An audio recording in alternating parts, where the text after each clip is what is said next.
Welcome to this Perceptive Readers Podcast.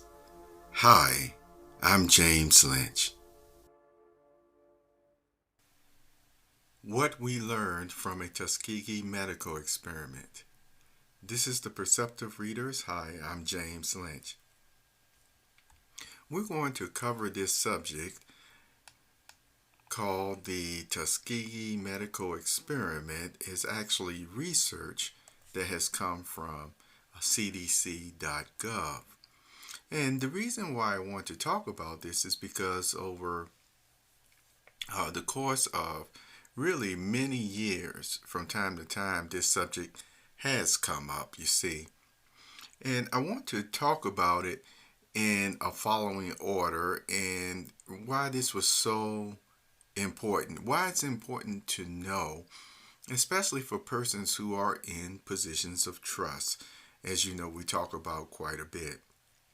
So let me start off by saying that it's called the Tuskegee Syphilis experiment. And I titled it also The Ethical Contemplation of It, what we learned from it. Here are some quick facts on the Tuskegee founder, 1890 to 1915. Booker Tolliver Washington, or Booker T. Washington, founded what ended up being the Tuskegee University in Alabama. His experiences in his lifetime: he was an author, educator, advisor to several presidents of the United States. I put a question to you all. The question on Booker T. Washington is this: what is or was Booker T. Washington's motive and wish? You see, this is so important in knowing at times what was driving that person to found this university, the things that they did in life. And if you do further research on Booker T, you may even say, boy, his heart was in the right place. Just think, though, he was born a slave, yet he ended up rising to the level of the elites, particularly known as the black elites, you see. Now, his focus during that time, though he worked with many different persons of different, complexions, how I like to say still that he had focused on the bronze or darker complexion of the human society. Yet at that time, what they were called blacks. You see, they were called colored. And they were also called other names that does have a derogatory connotation at that time, even though some people would say, well, this is just that name. Well, he did focus on the bronze or the darker skin complexion of society in a way of economics, you see. He felt that persons, especially after slavery, needed to be economically prosperous. And his motive, he would talk to, again, all sorts of persons who actually had the resources or the materials that he needed, because he felt it was important to be sound in what?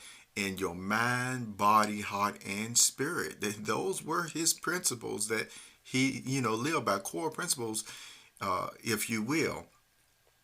Now, he wouldn't have considered himself to be, striving for political power, even though he ended up actually advising, a couple of presidents. Isn't that interesting?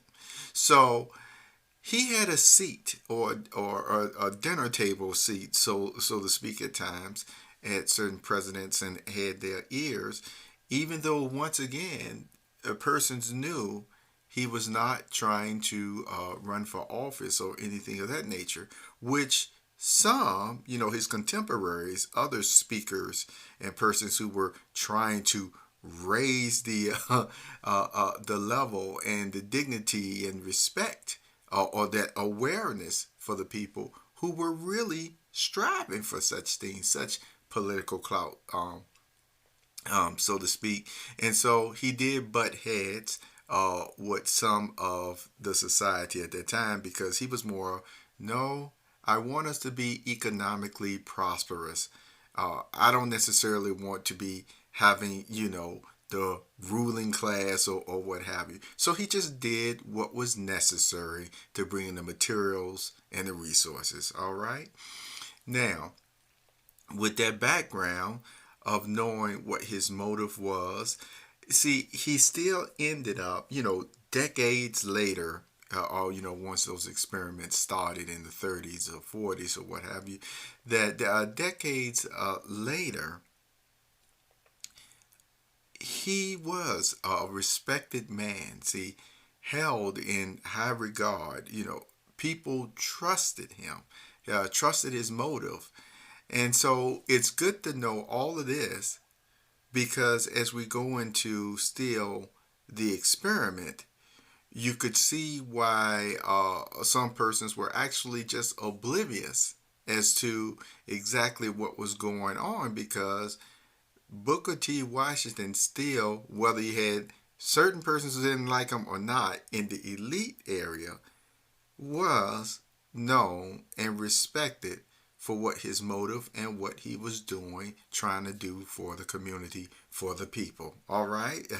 He had a good name for himself, to use that expression. Now,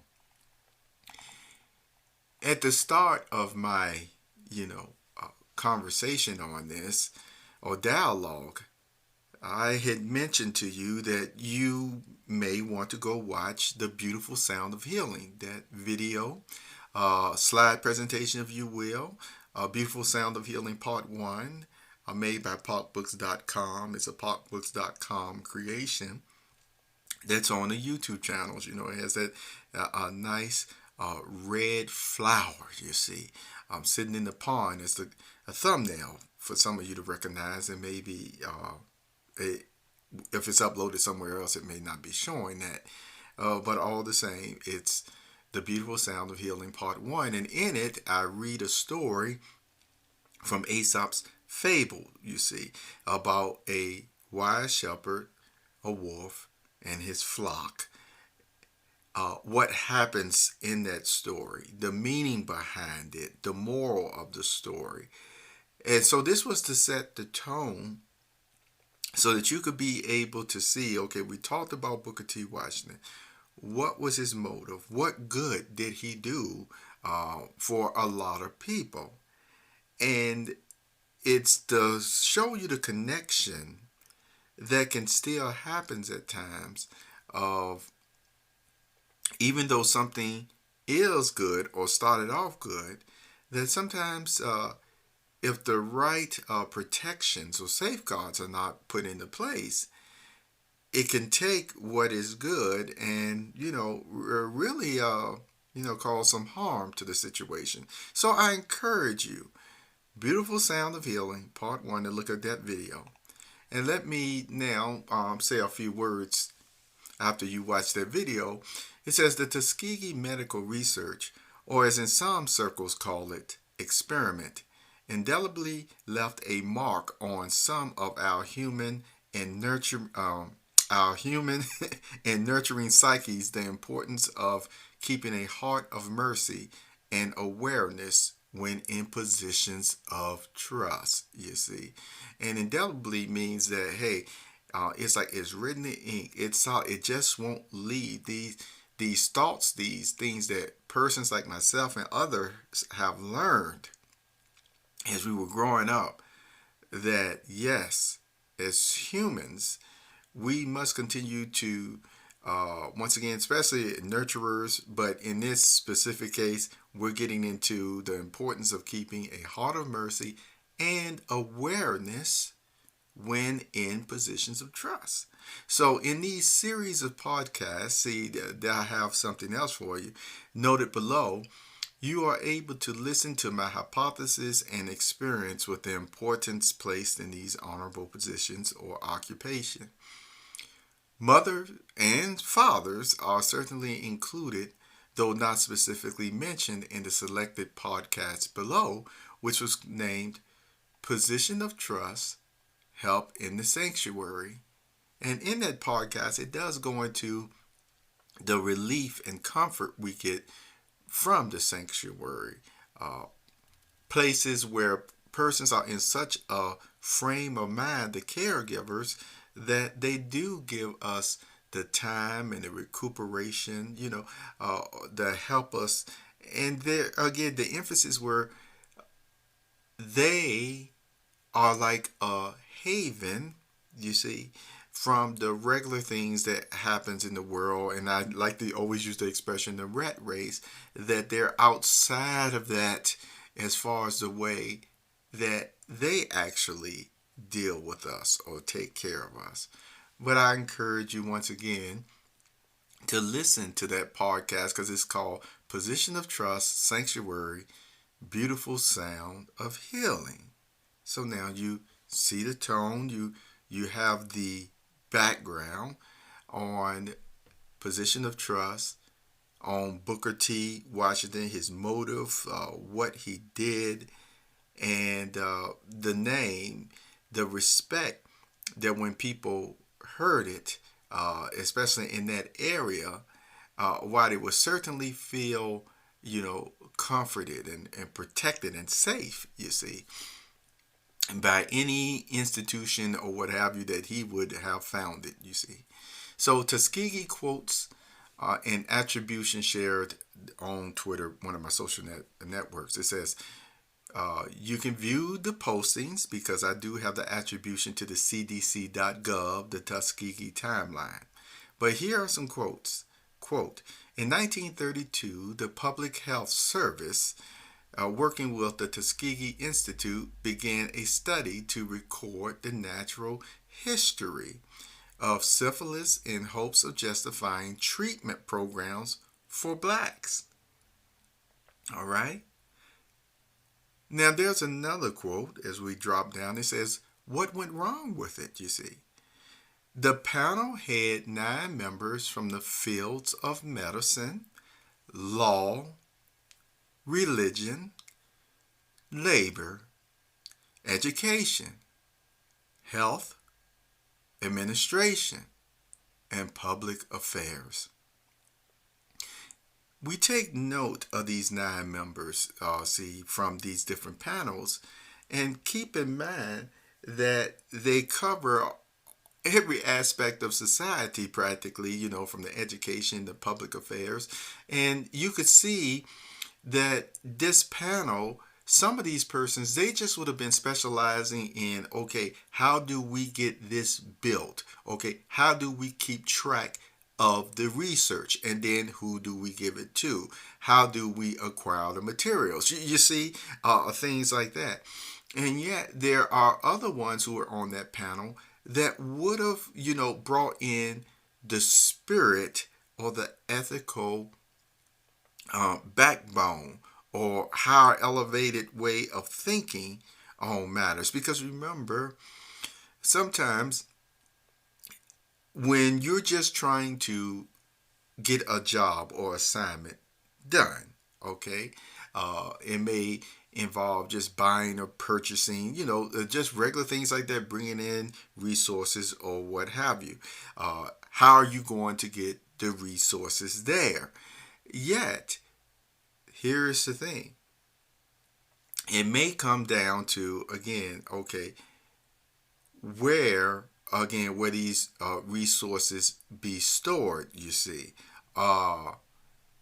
Is there any type of danger to the community, whether it has this or that? You see what I'm saying? In these jars or what have you. But the whole point is, you want to be safe, correct? You want to make sure persons are not harmed by whatever you're doing or how you're transporting certain things, all right? Well, see, this is where you can see the religion, all right? Fields of medicine and things of that nature come in, where persons can have an objective, but then you can have these other ones that have an ethical way of thinking, or even in some ethics definitions, it says like, what is the will of God, the grand creator? See, the one who has created humans and have placed dignity upon them. So, what would be the ethical treatment still of the humans as we carry out this assignment? You see, how will we be dealing with them? All right. Will we be once again elevating them, or once again giving them their basic needs, their nurturing needs, or will what we are doing, will it have some type of harm or side effects to them that we can actually curtail or keep from happening? You see, so once again, positions of trust, they do that because it's like they, whether they raise their hand and take an oath, they certainly take an oath in their hearts and minds that I will do no harm. I will cause no harm. At least, never on purpose, you see. Never on purpose. And so that is the panel. But yet it's under the heading what went wrong. You may look at it that, hey, on this panel they had everything that they needed. Persons who could do the research, acquire the research, can get the resources, can implement, get the ball rolling, and even had an ethical or spiritual, higher viewing of things all on this panel. But something still went wrong. The next quote ended up saying, quote, however, there was no evidence that researchers had informed them of the study or its real purpose. In fact, the men had been misled and had not been given all the facts required to provide informed consent. See, unquote. And remember, people who lived around that area, there was other information that was shared at times that I won't go into here. But see, once again, persons should have been informed, of course, of exactly what was going on, because you will actually find out that here it is. If a person had syphilis or what have you, it's like in some cases you would read, or a lot of them, answer the question for yourself. Were they given the treatment that would have, once again, cured them of it? Can you imagine all the pain and suffering they went through never receiving it? All right?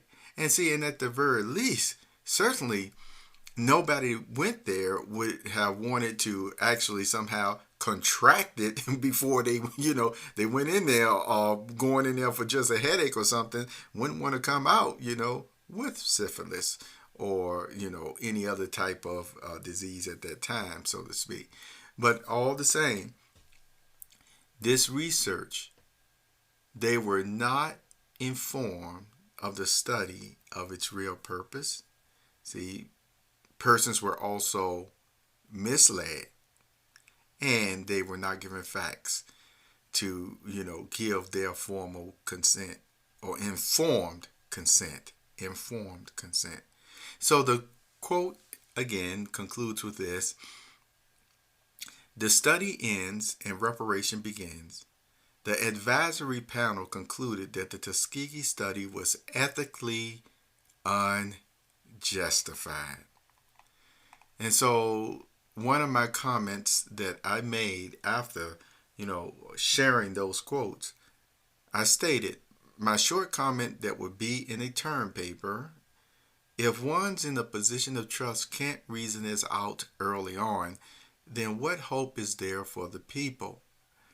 Thank God there are ones over all who would have never went along complicit or complicity with the below travesty, you see. And then I wrote another heading that says, my indelible conclusion. As you observed in the last statement that I made, I left all the perceptive readers the crux of the matter in a question. If one's in a position of trust can't reason this out early on, then what hope is there for the people? When people are blessed with roles or occupations that people are dependent upon you for the highest levels of trust and care, it is of the utmost importance to maintain that level of trust, even if you no longer have the abilities or assignment to maintain such care. For example, in this day and age, a mother or father who loves and nurtures a child does not starve a child because the mother has run out of breast milk, or maybe the child needs specialized care that is available.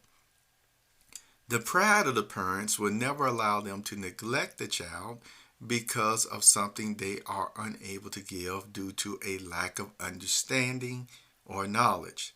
The same goes for the medical field as well. Do you agree? I would also promote the above conclusion for the certified social science decision makers as well. The Tuskegee Medical Research Program during that time turned out to be for some good intentions to gather knowledge for health, which turned into amoral decisions being made and allowed, which produced a travesty in a community of lives. Never may this be so is our resolve for all who wish to nurture and do good in the universe. And so I concluded with that. And in future podcasts, I'll reference this it, particularly because I mention at times, through the good book, it says that knowledge puffs up, can make a person just feel like they're pretty special, hot stuff, you see. But love builds up, you see. And when Jesus was on the earth, he also dealt with persons who were in positions of trust. And what some people don't realize at times, that in the good book, and you can even see it in the Garden of Eden, that when the grand creator even, spoke to Adam and Eve, he did not give a whole list of rules or anything. He only gave him really one, and then he gave him an assignment. And, we don't know what they talked about every day when he came in the Garden of Eden, in the evening. But see, that even goes to show that Adam and Eve even had all day, all morning to do what they wanted to do their assignment and, enjoy themselves or what have you. And then it says that, God would come and talk to them, like a father during the evening or breezy part of the day, you see. Isn't that wonderful? Well, moving forward to even when, Jesus was on the earth, you see, yes, persons have read and studied all these laws by that time when he was on the earth, and all these laws to help keep you from breaking this law and that law or what have you, and even things that once again God did not say, but persons in those positions of trust, which were actually the religious leaders at that time, they had put that in there as extra. And yet, what did Jesus ended up saying? He said, no, don't do this, because when you do it this way, you're actually making what God said here invalid, because you threw in all these other stipulations, and you're saying that you're really putting even offense around God's own just stated word here, you see. I could go into more details about that, but here's the emphasis that I want to place. You would still see that Jesus ended up doing things even though persons or men had made up these other rules and said, oh, that's not good. And Jesus would basically show them, it's not good in your eyes, but ethically and morally right, the will of God, it is good in his eyes. And what were those things that Jesus was doing? He was doing things to heal people. It's something, he even touched people who were lepers and things of that nature. And he didn't even have to do that to heal them. Now, of course, he was a perfect man. He had his God's spirit all around him. But yet, he did those things at times because he knew the emotional help, the emotional uplift that would give those persons that he was about to heal, because even some of those persons hadn't even been touched in years. And he did it. He didn't even have to. You see? So there you go. But we'll talk more about that. But thank you for sharing this with me. And I encourage you, as always, if you're pursuing these different nurturing and caregiving type occupations, even whether, beyond being a mother and father, always keep in mind it is honorable to want to help and nurture persons that way in a position of trust. Just make sure you always keep, though, that thought in mind. Do no harm, cause no harm, at least not in calculation or on purpose, all right? Okay. This was the Perceptive Readers. You have a wonderful day. Take care. The Perceptive Readers podcast, with this bonus feature of the POC Books Update moment, is also on iHeartRadio. Yes, that's iHeartRadio. Be sure to share and subscribe. Have a good day.